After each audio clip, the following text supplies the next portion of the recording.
The treaty chamber floated in the shadow of a dying star, suspended in artificial gravity above the event horizon of Varnic's eye. A black hole so massive its gravitational pull distorted light into halos. The delegates of 112 species sat in an amphitheater shaped like a shattered ring, each sector representing a galactic power, their voices translated by shimmering AI interfaces hovering at their sides. Some hissed, some blinked through light signals, some spoke with mind pulses that shimmered across the air like heat mirages. All were angry, all were exhausted. They were hours away from total war. "We concede 3 resourced moons, but not the orbital shipyard," roared the scaled chancellor of the Serati Dominion, her voice shaking the light around her. "The Concord will not be bound by predatory concessions," snapped an Alvor noble, his symbiotic armor clicking with irritation. In a far corner, unnoticed by nearly everyone, sat Elliot Vance, Earth's junior legal advisor. His EarthGov badge was scratched, his robe barely fit. His eyes were red-rimmed from 32 hours of staring at legal code in a dead dialect of galactic trade. Earth wasn't a power. Earth didn't have clout. They were technically here on a sponsorship clause from a Terran-friendly faction of the diplomatic corps.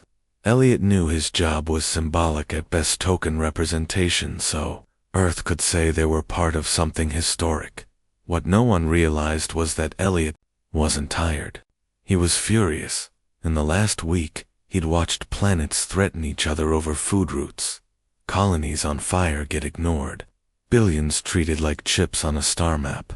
The treaty they were drafting, the Unified Mutual Aid Accords, was supposed to stop that. It didn't. It was a weapon built of words, designed to tie hands in public while stabbing backs in the dark. Elliot scrolled through Section 34 humanitarian exceptions. It was 2 paragraphs. Useless. Every clause neutered by, unless overridden by, sovereign interest. Sovereign interest meaning, if you're powerful enough, you can do whatever the hell you want. He glanced at the holoclock. 20 minutes until final ratification. He opened the editing interface, fingers trembling. He navigated to Section 7, Crisis Intervention Protocols. Buried inside an annex no one had reviewed since version 12. He began to type, "In cases of planetary-level emergencies, any signatory species may assume provisional jurisdiction to act in the protection of sentient life. Pending retroactive review by the Galactic Judiciary." He paused, heartbeat thundering. The wording was crucial. Not permission, not recommendation, jurisdiction. Such action shall not constitute a breach of territorial sovereignty, if initiated solely for the preservation of civilian populations. He hit send. No alerts fired, no alarms, just a soft ping. The system registered the revision, logged, dated, VERSIONED. He sat back, pulse racing. All around him, the treaty signing began. Holosignatures flared to life-clawed digits, feathered limbs, neural tendrils, pressing confirm. Even the Alvor and Serati added their biometric stamps, exhausted by the prospect of yet another war. The document glowed like a sun shard, sealed into crystalline code. No one noticed the clause. No one even read it, except Elliot, when he left the chamber. No one shook his hand. He passed through security, handed in his credentials, and took a slow shuttle back to the orbital ring where Earth's tiny delegation, Sweet, blinked in power-saving mode. He looked down at the final copy on his tablet. His clause was still there, Section 7, C.41, just a sentence, buried in silence. But someday, someone would scream loud enough that only that sentence could answer. He just hoped it wouldn't be too late. The Earth consulate orbited a dead planet, once called Garafor. The world below was glassed 3 decades ago in the final skirmish of the trade lane conflicts. No survivors, no official memory, but Earth still rented the orbiting platform, technically neutral territory. Technically forgotten. Elliot Vance lived here now. The walls hummed with age. Lights flickered on a delay. Outside, the stars were thick and close, hanging like the final breath before something shattered. Vance sat at his desk, a cracked mug of coffee steaming beside a stack of digital treaty revisions he'd been paid to monitor, but never amend. He hadn't touched Clause 7, C-41 in 7 years. But he never stopped watching. Every few months, buried in the tide of galactic news feeds, came a pattern only he seemed to notice. Planetary lockdowns, civilian riots, disappearances on frontier colonies, worlds caught in emergencies with no intervention. Why? Because intervention was political suicide. Because doing the right thing required permission from powers who profited from the wrong one. The clause should have been used by now. It should have been a lifeline instead. It was a joke, a footnote. In a footnote, written by a nobody from a backwater planet. Vance stared at the clause again, highlighted in amber on his tablet. Any signatory may assume provisional jurisdiction. He whispered it like a prayer. Or a curse. The consulate. AI broke the silence with a chime. Incoming transmission flagged. Keyword match -7.c.41. Vance's heart froze. He dropped the mug. It shattered across the metal floor. Run that again? He whispered. The holographic display bloomed above his desk, projecting a scrambled, static-laced distress signal from a world labeled Core Talacrystalline Moon City, located in neutral space near Alvor territory. The image stabilized just long enough to show a terrified diplomat with glassy silver eyes, flames reflecting off his face. We declare crisis under Article 7C41. We invoke intervention civilians. The feed cut. The room went silent again. A different kind of silence. One that came with consequences. Vance stood slowly, pulling on his coat with numb hands. He activated the emergency line to Earth's embassy on Telrose Prime, where the human ambassador was probably drunk or asleep. He didn't care. The line opened. Who is this? A groggy voice asked. Elliot Vance. Treaty Archives. We've got an active invocation of 7C-41 from a neutral world under Alvor threat. The clause is live. They're calling for legal, jurisdictional intervention. Silence. Then, laughter. You're serious. They used the clause. I have the transmission. It's time-stamped, officially tagged. If we respond, we'd be operating under a legal mandate, not a declaration of war, not an incursion. The voice on the other end sobered fast. Where did the call come from? Cortel? You've got less than 6 hours. The Alvor fleets are already in position. Another pause then. We'll need judiciary review. No. The clause allows retroactive review. That's the point. Wait. Go first, and the courts argue after. Silence again. The longest yet. Then, send me everything. Don't tell anyone else. If this is real, it's real. Then Earth just found its way back into the room. The line went dead. Vance sat back down, breathing hard. His hands trembled. They had called the clause. It was no longer a forgotten sentence. It was a flare, fired into the dark, and someone had to answer it. The sky above Cortel was breaking. Crystalline Tau Seligant, spiraled structures grown from the moon's natural quartz, snapped like brittle bones as the first orbital blasts rained down. The air shimmered with ozone and energy discharge. Panic poured through the city like a tidal wave. Children with gem-glass skin ran through the streets. Their parents screamed, tried to shield them beneath forced domes that buckled one by one in the Grand Assembly spire. Speaker Jelen of the Koran people leaned over a cracked console, blood streaming down one translucent arm. A robed advisor handed him a recording device as the entire chamber trembled from another distant impact. We are invoking Clause 7C-41, he said, voice shaking as he stared into the lens. Crisis jurisdiction under the Unified Mutual Aid Accords. Any signatory may render aid. This clause is law. It is law. Behind him, the spire's upper ring shattered, casting crystal shrapnel into the wind. His final words blurred as the signal degraded. We are not soldiers. We are civilians. Someone, please, someone. The feed died. Aboard the Terran Navy's aging diplomatic vessel, TSV, Perseverance, orbiting just outside the Koran exclusion zone. Commander Raina Shale stared at the frozen frame of Speaker Jellen's transmission. Is this real? She asked quietly. It's authentic, Vance's voice said over the secure line. Time-stamped. Signed with a verified Koran diplomatic key. Invoking the clause. Yes. Shale turned away from the hologram, eyes scanning her bridge crew. Half of them were too young to have seen real action. Earth hadn't intervened in anything in nearly 2 decades. And now they were being asked to do the unthinkable. Enter sovereign space without permission.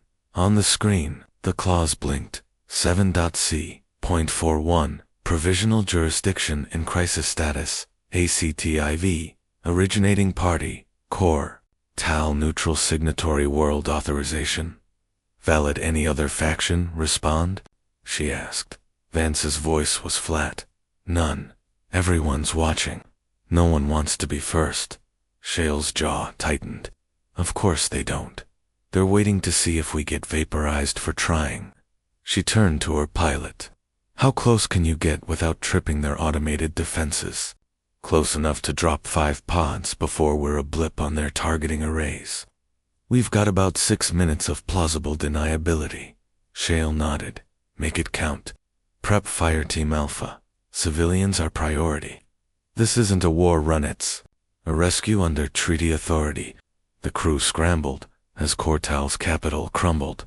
5 Terran drop pods streaked through the atmosphere, black darts wrapped in sensor-bending ECM shrouds. They hit the ground fast and hard, kicking up clouds of crystal dust and debris. Out stepped Terran medics, engineers, exosuited peacekeepers. Their armor stamped, not with flags, but with one word, claws. They moved fast, cutting through rubble, scanning for life signs. They didn't fire. They didn't threaten. They saved. A wounded Koran child blinked in shock as a human medic pulled her from under a collapsed walkway. It's okay, the woman whispered, voice shaking. We're here because you asked. Above them, Alvor gunships circled but didn't fire. Because technically, Earth wasn't at war. They were acting under provisional crisis jurisdiction. No laws broken. No treaties violated. Just a Clause 1 sentence finally used. And as Cortal's survivors were airlifted to safety, across the galaxy, the other empires began to stir, because Earth had answered the call. And now, everyone wanted to know what the hell that clause actually said. The moment the Perseverance left Cortal's gravity well, the silence broke. Not from the wounded. Karans now huddled in the ship's med-bay. Not from the exhausted Terran fire teams stripping out of soot-covered armor. No. The silence shattered. In a burst of encrypted comms and red-framed, diplomatic pings.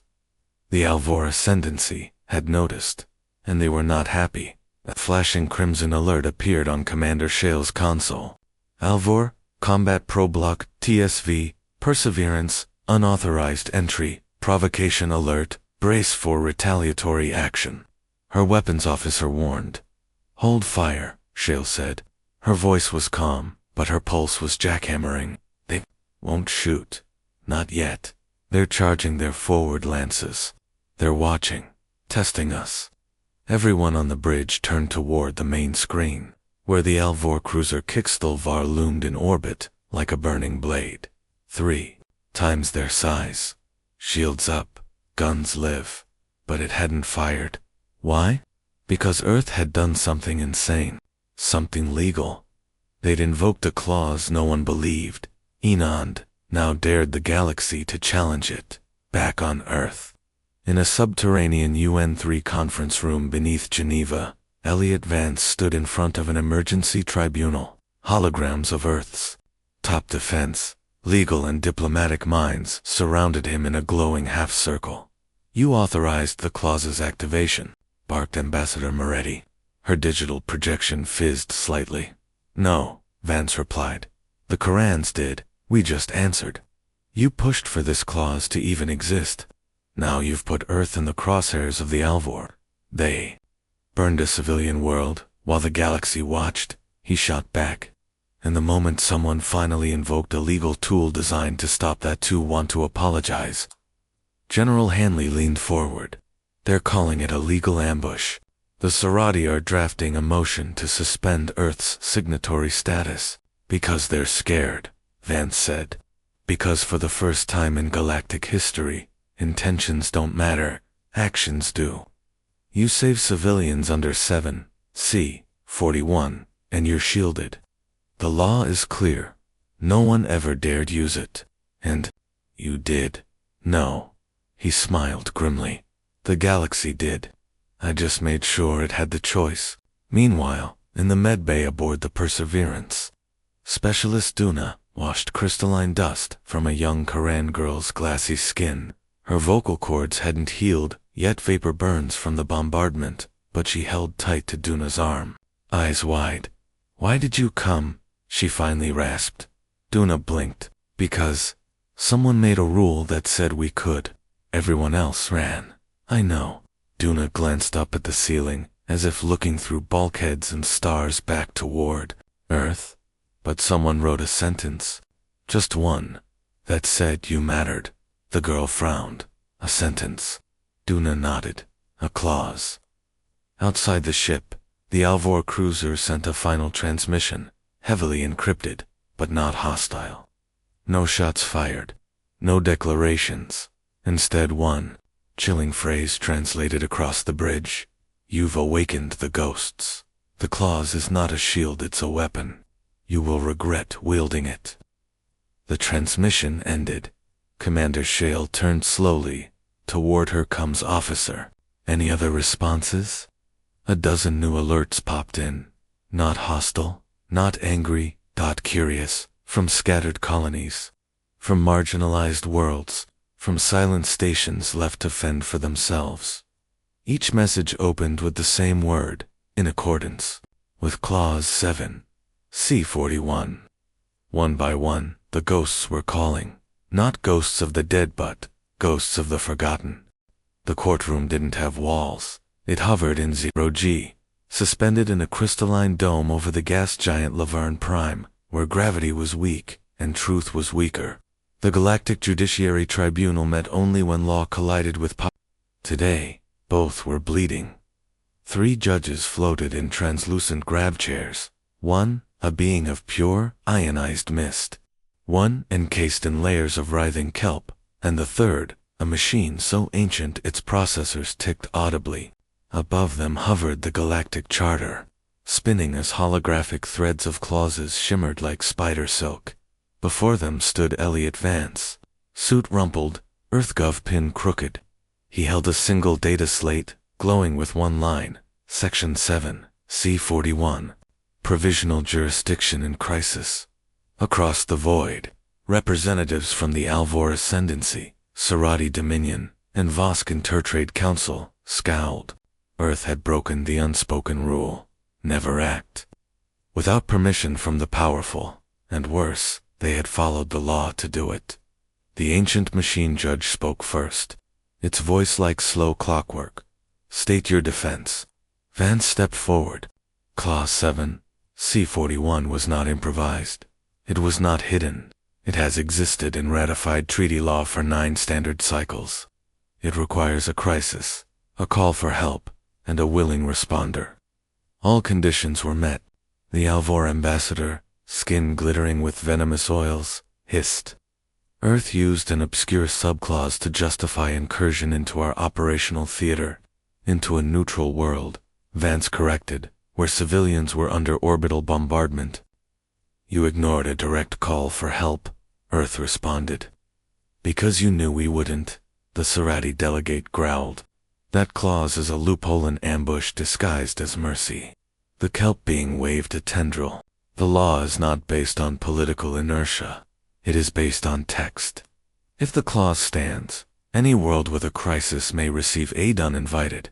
And isn't that the point? Vance said, voice rising. The clause was made for those who couldn't scream loud enough. For those left behind. The ionized misjudge pulsed with soft blue light. And who decides what qualifies as a crisis? Who watches the watchers? Vance looked up at the claws suspended in the holla above. Sometimes, the scream is the watchman, he said. The claws isn't a sword, it's a flare. He let the silence settle, then added softly, and right now, more flares are being fired, back on Earth. The Unified Mutual Aid Council servers were crashing under the strain of new transmissions. Civil war on Zintara, 3 requesting provisional aid. Epidemic outbreak on Run Station, FOC 41, Lost Colony Beacon, activated after 90 years confirming sentient survivors. Each message pulsed like a heartbeat in the dark, but the galaxy wasn't cheering. The major powers were rallying. Legal analysts warned of chaotic precedent. Military blocs feared unauthorized humanitarian overreach, because if any species could act under 7C41, then power itself was suddenly vulnerable to law. The claws had teeth, and it was biting.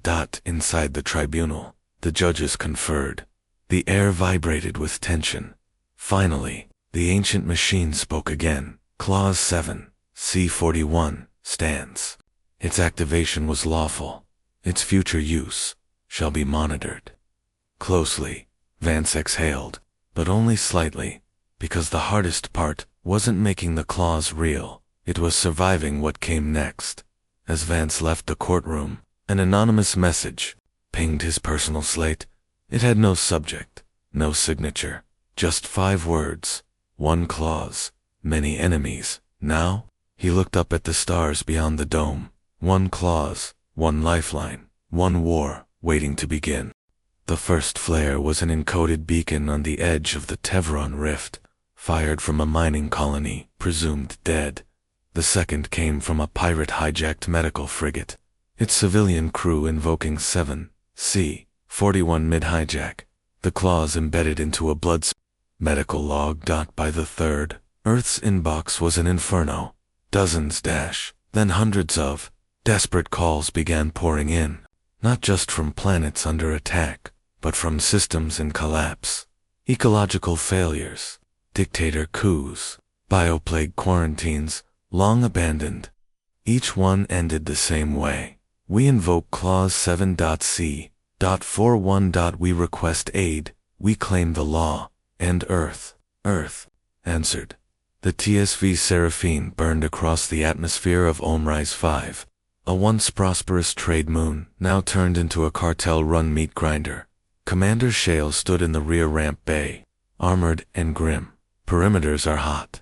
Reports of anti-personnel drones and pulse mines, her ops chief said. Doesn't change the mission. Get in. Stabilize evac points. No one fires unless fired upon. We're peacekeepers under jurisdictional aid, not soldiers. The bay doors slammed open mid-descent, revealing a city glowing with gunfire and despair. Shale turned to her team. Remember what protects us. They nodded together. They murmured the words, Clause 7C41. Then they dropped. The visuals were everywhere. Terran aid teams dragging injured Xenos from collapsed refugee hospitals, unmarked medships carving through enemy blockades, with nothing but a clause stamped on their hulls. A civilian child holding a torn Earth flag with the word clause scrawled beneath. It went viral across the galaxy. Ordinary people saw what the powers wanted hidden, that a single legal sentence had become a shield, that someone was finally answering. But in the shadows, others were watching, plotting.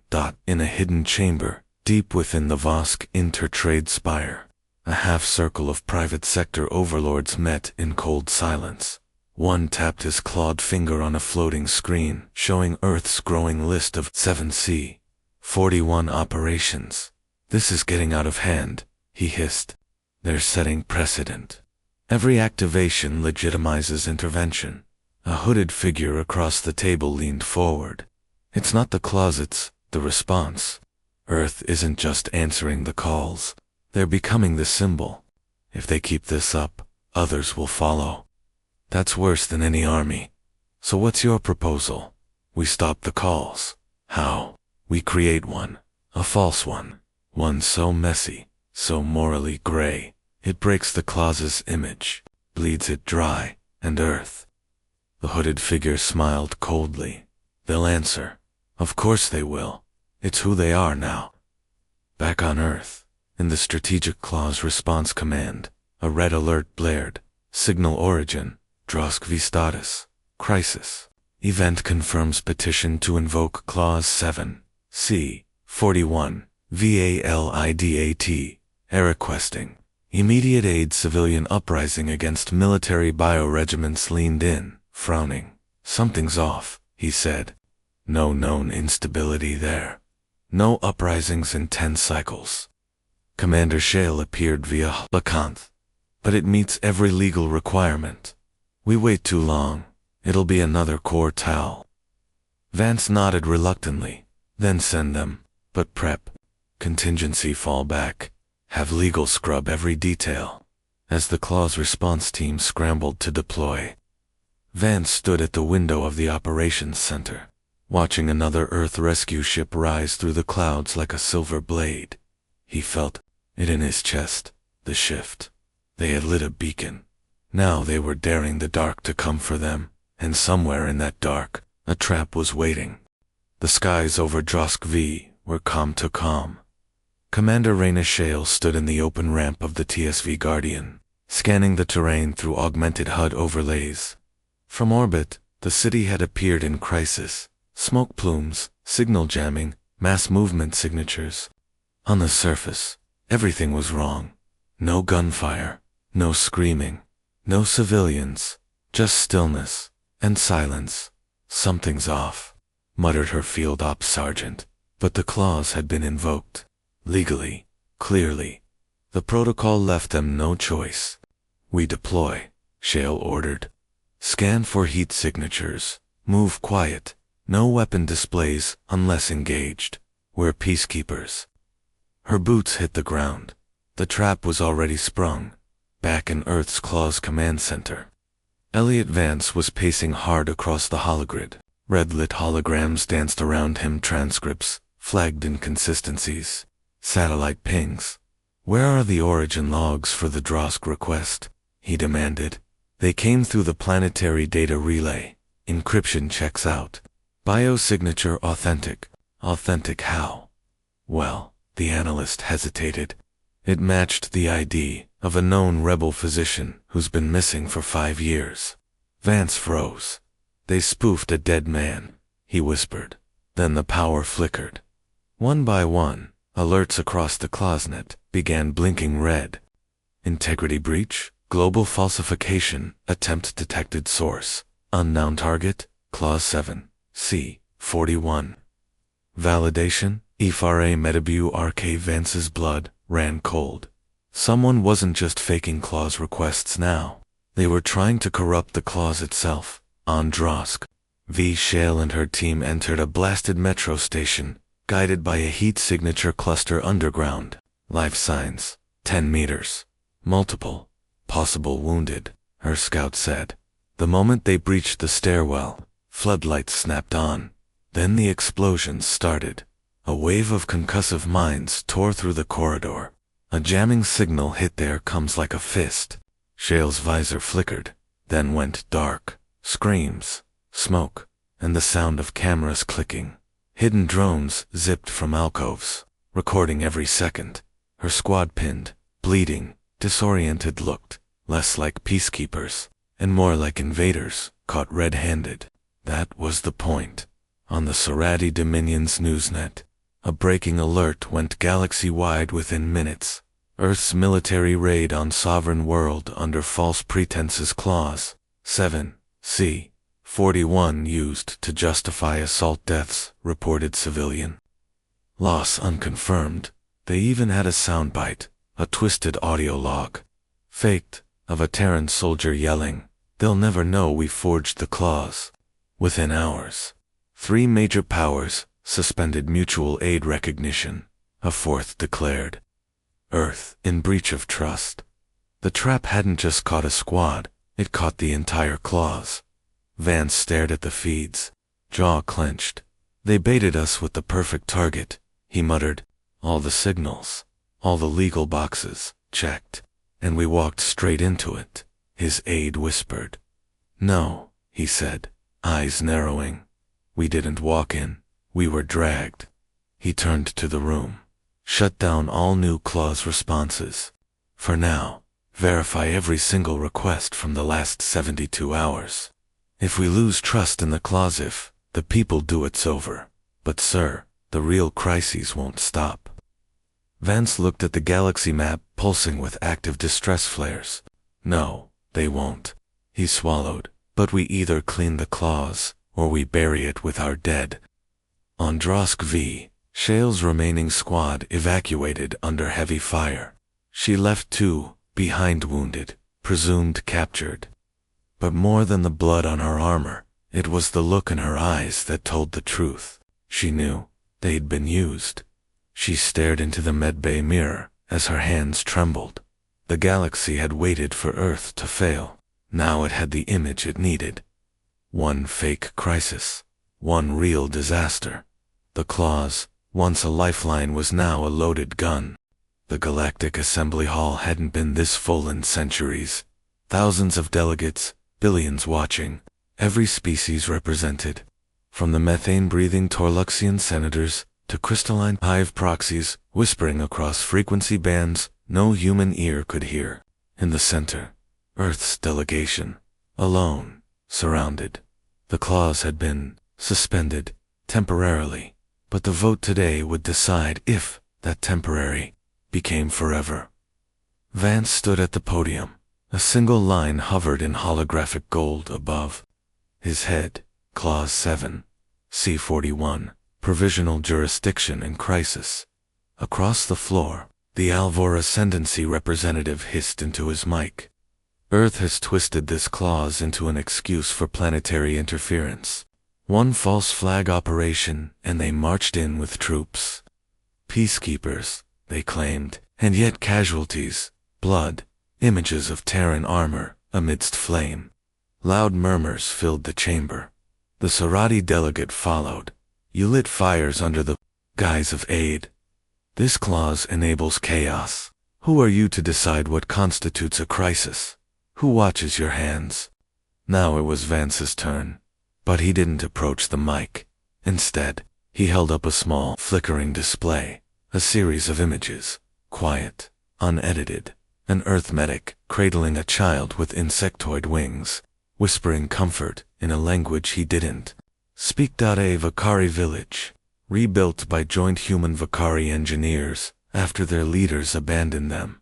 A ship graveyard on fire where Terran Marines pulled both pirates and prisoners to safety. No questions asked. A lost transmission from the survivors of Therak's folly, thanking the stars. In the clause, he finally stepped to the mic. We didn't write the clause. He gestured upward to the glowing line of law. You did. The Assembly. The Founders. Centuries ago, someone here believed there would be a day when this galaxy would fail its own. And they left behind a Lifeline 1 clause, in a sea of bureaucracy. He paused, the weight of a galaxy listening. We didn't forge it. We followed it. We answered those no one else would. The Sarati delegates sneered, with bullets and banners. Vance didn't flinch. We bled for them, he said. Not because we wanted to be heroes, but because someone had to stand. In the gap between law and silence. Between cries and apathy. Another image blinked on behind him. A mass petition signed by 3.9 trillion. Sentient beings across 2,000 worlds. Many of them not human. Do not kill the clause. We still need it. Vance's voice dropped. You say one false crisis justifies erasing the clause, but I say how many real ones will you now ignore because of one trap? One lie cannot unmake 1,000 truths. One sting does not erase the stars. The chamber went still. Then the vote began. Back on Earth, Shale stood atop a Terran outpost, watching refugee ships land. She still bore scars from Droskvi and guilt, but as she watched a small Cathari girl run from the ship into the arms of a reunited family, she whispered, "Whatever the vote is, we did this, and I'd do it again." The tally appeared in the skies of every connected world. Clause 7. C.41. Reinstituted. Oversight. Protocol enacted. Lifeline maintained. The galaxy had chosen, not Earth, the people in a quiet archive beneath the assembly hall. A clerk added a footnote to Clause 7. C.41. Activation.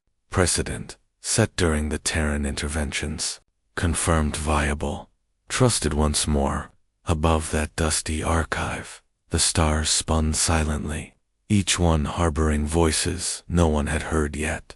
But now they knew someone might still be listening. One line, one law, one chance, and someone, somewhere, would answer.